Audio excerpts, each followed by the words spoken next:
The Ontario Soil and Crop Improvement Association, founded in 1939, is a unique not-for-profit farm organization. The association activities are guided by 4 strategic directions: local association development, producer education, consumer outreach, and program delivery. OSCIA has been involved in many significant educational programs, financial assistance programs, demonstration projects, and investigative surveys. Partners have included federal and provincial governments, farm organizations, universities, agribusiness, conservation agencies, and interest groups. Over 50 local associations encompassed by 11 regions make up OSCIA's network of members. OSCIA's diverse membership of over 4,000 has a significant presence in all agricultural areas of the province and across all major sectors. Members can enjoy discounted rates for various services, participate in applied research trials, stay informed on innovative practices that facilitate responsible economic management of soil, water, air, and crops through OSCIA's quarterly e-newsletter, The Innovator, nominate a soil champion, enter to win the Don Hill Legacy Award, access new and innovative technology, network with other progressive farmers, and more. We are farmers actively seeking, testing, and adopting optimum farm production and stewardship practices. Find out more about us at ontariosoilcrop.org. Hello there. Greetings from the north end of Wellington County. This is OSCIA 2020 President Stuart Wright, checking in with all the delegates at this year's virtual AGM. Want to say a special thank you to all the locals and regions. This has been a tremendously trying year. We've all been flying by the seat of our pants, trying to figure out how to cope with this situation. We think the locals and regions have done a wonderful job of keeping soil and crop front and center as best they can in what has been undoubtedly the most difficult year that we faced in a long, long time. One of the real exciting things that happened this year in soil and crop was the introduction of the Innovator. So far, there have been 3 issues in circulation. 3,700 have been sent electronically, and only 700 have been printed.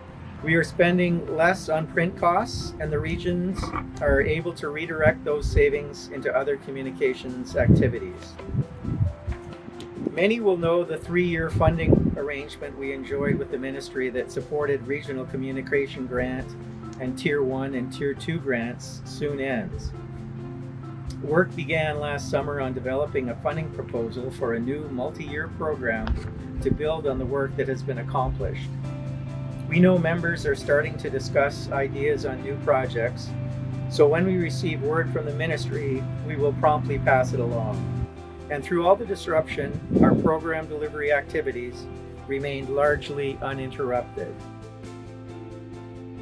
Another achievement in 2020, the Board of Directors developed and approved a strategic plan that will guide our activities over the next 3 years to 2023. 4 committees have been assigned the task of implementation and measuring our progress on the priorities. 1. Generate multiple revenue streams. 2. Cultivate grassroots engagement. 3. Expand impact of on-farm and applied research initiatives. And 4. Foster a culture of continuous improvement. These activities will help ensure a solid future for soil and crop.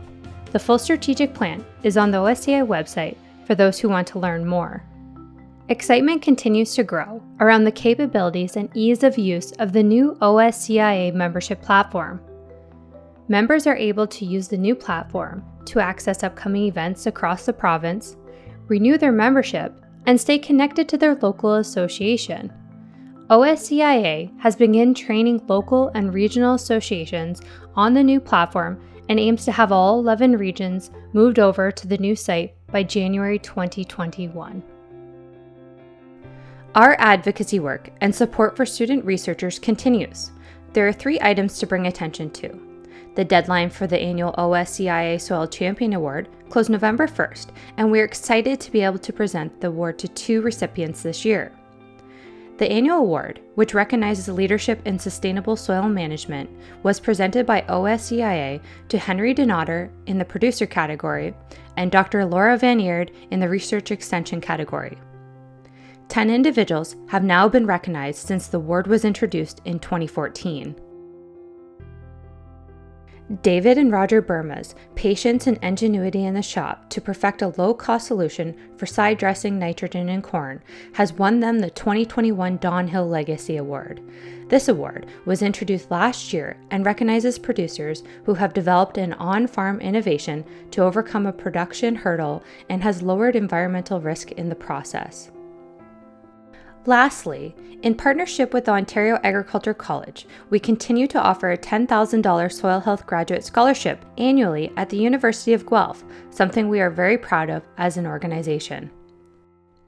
With added support from OMAFRA and the agriculture industry, OSCIA has been able to direct funding that has enabled local and regional associations to work together on a variety of applied research projects. More than ever, effort is turning to the production of short videos to tell others about our projects and experiences.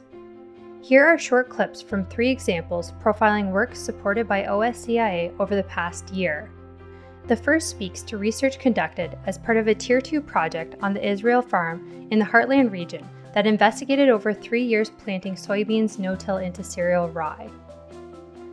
What we're typically doing is having the cereal rye drilled in September, early September if we can. That way we can get the cereal rye in early enough. We'll establish the rye in the fall and then allow the areas where the no-till is taking place to overwinter. The rye grew up into the springtime. We have a lovely canopy, very tall, lush, thick rye. And then we've drilled our soybeans into the standing rye.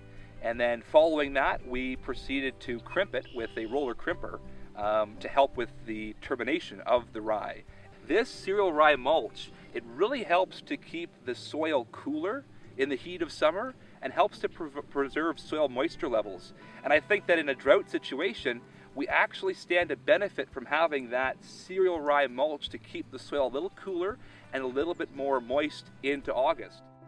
The second shares experiences from a Tier 2 project in the Northeast region that is conducting trials on the response to a mycorrhizal inoculant being applied to potato and cereal crops. The inoculant is either mixed with the seed to be planted or injected directly into the ground with planting, depending on the farmer's equipment. The mycorrhizae then accelerate root development and create more vigorous plants and, ideally, improved yields over non-inoculated crops.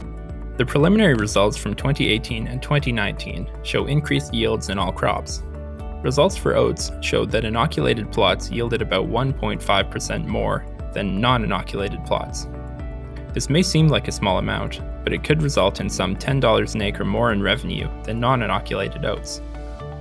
The inoculated soybeans showed yields of about 2 bushels more per acre in inoculated than non-inoculated plots, or about $22.38 more per acre in revenue.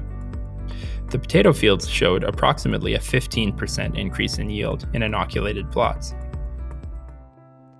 Lastly is a clip from a video produced by OSCIA to promote the availability of the Soil Test Manager app, a tool to help producers understand their soil test information, access credible fertility application rates, and provide best management practices for nutrient management. Soil Test Manager is really meant to provide information to help you as a grower and provide an authoritative resource for understanding your soil test.